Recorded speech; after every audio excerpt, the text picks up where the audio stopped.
ପିଲାମାନେ ତୁମମାନଙ୍କୁ ସଂସ୍କୃତ ଶିକ୍ଷାୟତନର ଏ ପ୍ରକୋଷ୍ଠ ମଧ୍ୟକୁ ସ୍ୱାଗତ। ଆଜି ପିଲାମାନେ ଆମେ ଅଷ୍ଟମ ଶ୍ରେଣୀର ତୃତୀୟ ଗଦ୍ୟ କୋରୁକ୍ କୋରୁକ୍ କୋରୁକ୍ ଏଇ ଗଦ୍ୟର ସମ୍ପୂର୍ଣ୍ଣ ଓଡ଼ିଆ ଗଳ୍ପଟି ଜାଣିବା। ଆମେ ଆଗକୁ ଗଳ୍ପଟିକୁ ପଢ଼ାଯିବ ନିଶ୍ଚିତ ଭାବରେ, କିନ୍ତୁ ଆଜି ଆମେ ତାର ଓଡ଼ିଆ ଅର୍ଥଟିକୁ ଗପଟିକୁ ଶୁଣିବା। ତାହେଲେ ଦେଖ, ଜଣେ ଛୋଟ ଝିଅ ଭୋକ ଲାଗୁଥିବାରୁ ମାଙ୍କୁ କହିଲା, ମା, ମୋତେ ବହୁତ ଭୋକ ଲାଗୁଛି, ଶୀଘ୍ର ଭୋଜନ ଦିଅ।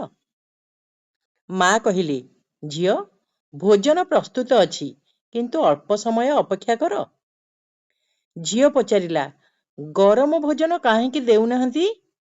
ମା କହିଲେ, ଝିଅ, ଆୟୁର୍ବେଦରେ କୁହାଯାଇଛି ଅତ୍ୟଧିକ ଗରମ ଭୋଜନ ଶରୀର ପାଇଁ ଭଲ ନୁହେଁ।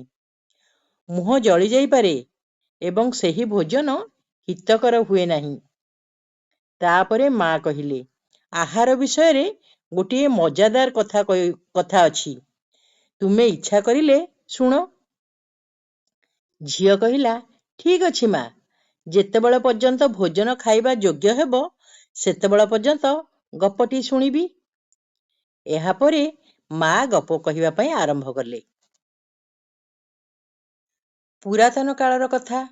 ଭଗବାନ ଧନ୍ୱନ୍ତରୀ ବହୁ ପ୍ରକାର ରୋଗ ନିବାରଣ ପାଇଁ ବୈଦ୍ୟଶାସ୍ତ୍ର ରଚନା କରିଥିଲେ। ତାଙ୍କର ଶିଷ୍ୟମାନଙ୍କ ମଧ୍ୟରେ ପ୍ରସିଦ୍ଧ ବୈଦ୍ୟ ବାଗ୍ଭଟ ଥିଲେ।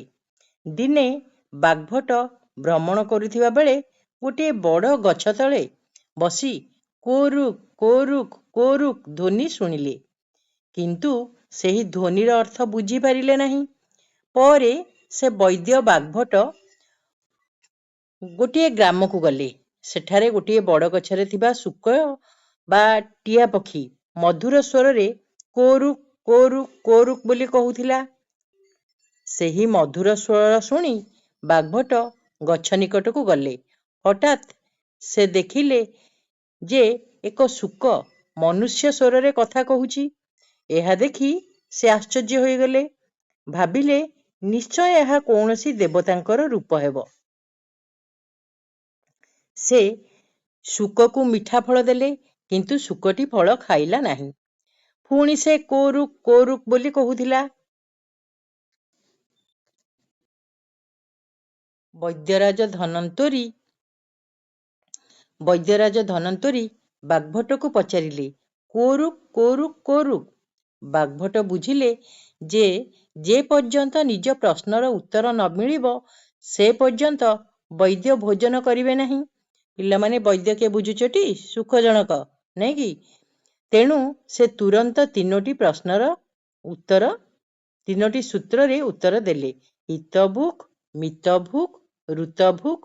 ଏହା ଉତ୍ତର ଶୁଣି ଧନ୍ୱନ୍ତରୀ ଅତ୍ୟନ୍ତ ଖୁସି ହେଲେ ଓ ବାଗ୍ଭଟକୁ ଫଳ ଦାନ କଲେ। ତାପରେ ଧନ୍ୱନ୍ତରୀ କହିଲେ, ବତ୍ସା, ମୁଁ ସମଗ୍ର ଭାରତ ଭ୍ରମଣ କରି ଉତ୍କୃଷ୍ଟ ବୈଦ୍ୟଙ୍କୁ ଖୋଜୁଥିଲି। ତୁମର ଉତ୍ତର ଶୁଣି ମୁଁ ବହୁତ ସନ୍ତୁଷ୍ଟ। ତୁମେ ଆୟୁର୍ବେଦର ଗଭୀର ଜ୍ଞାନୀ। ଏହା କହି ସେ ଅନ୍ତର୍ଦ୍ଧାନ ହେଲେ। ଶିଷ୍ୟମାନେ ଏହା ଦେଖି ଆଶ୍ଚର୍ଯ୍ୟ ହେଲେ ଏବଂ ପଚାରିଲେ, ଗୁରୁଦେବ, କୋରୁକ୍ କୋରୁକ୍ କୋରୁକ୍ ଏହାର ଅର୍ଥ କ'ଣ ଆପଣ ଉତ୍ତର ଦେଇଥିଲେ? ବାଗ୍ଭଟ କହିଲେ, ପିଲାମାନେ, ହିତଭୁକ୍, ମିତଭୁକ୍, ଋତଭୁକ୍, ଯେ ମଣିଷ ସବୁବେଳେ ସୁସ୍ଥ ରହେ।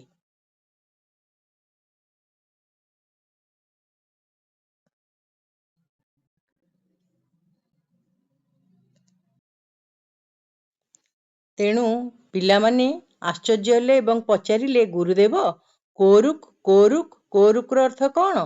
ଆପଣ କ'ଣ ଉତ୍ତର ଦେଇଥିଲେ? ବାଗ୍ଭଟ କହିଲେ, ପିଲାମାନେ, ହିତଭୁକ୍, ମିତଭୁକ୍, ଋତଭୁକ୍, ଯେ ମଣିଷ ସବୁବେଳେ ସୁସ୍ଥ ରୁହେ। ହିତଭୁକ୍ର ଅର୍ଥ ଯେ ନିଜ ଶରୀର ପାଇଁ ଉପକାରୀ ଖାଦ୍ୟ ଖାଏ ସେ ସୁସ୍ଥ ରହେ। ମିତଭୁକ୍ର ଅର୍ଥ ଯେ ମାପ ମତେ ଭୋଜନ କରେ, ଅର୍ଥାତ୍ ଯେ ଅଧିକ ଭୋଜନ କରେ ନାହିଁ, କାରଣ ଅଧିକ ଖାଇବା ଭଲ ନୁହେଁ। ଆବଶ୍ୟକ ଅନୁସାରେ ଭୋଜନ କରିବା ଉଚିତ, ତାହା ହେଲା ମିତଭୁକ୍। ଏବଂ ଋତଭୁକ୍ର ଅର୍ଥ ଋତୁ ଅନୁଯାୟୀ ଭୋଜନ କରିବା, ଗ୍ରୀଷ୍ମ, ବର୍ଷା, ଶରତ, ଶିଶିର, ହେମନ୍ତ ଓ ବସନ୍ତ ପ୍ରତ୍ୟେକ ଋତୁରେ ଶରୀର ପାଇଁ ଯାହା ଆବଶ୍ୟକ ତାହା ହିଁ ଭୋଜନ କରିବା ଉଚିତ। ଏହା ହେଲା ହିତଭୋଗ।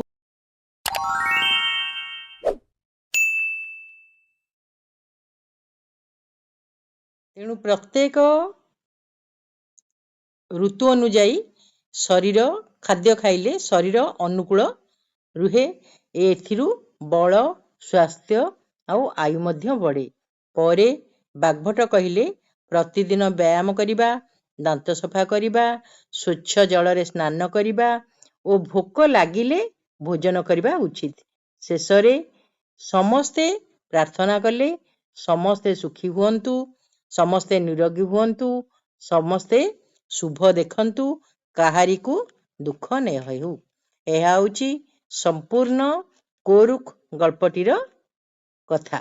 ପିଲାମାନେ ଗପଟି ତ ଶୁଣିଲ, ପରେ ଆମେ ପୁଣି ପାର୍ଟ ପାର୍ଟ କରି ୟାକୁ ପଢ଼ିବା।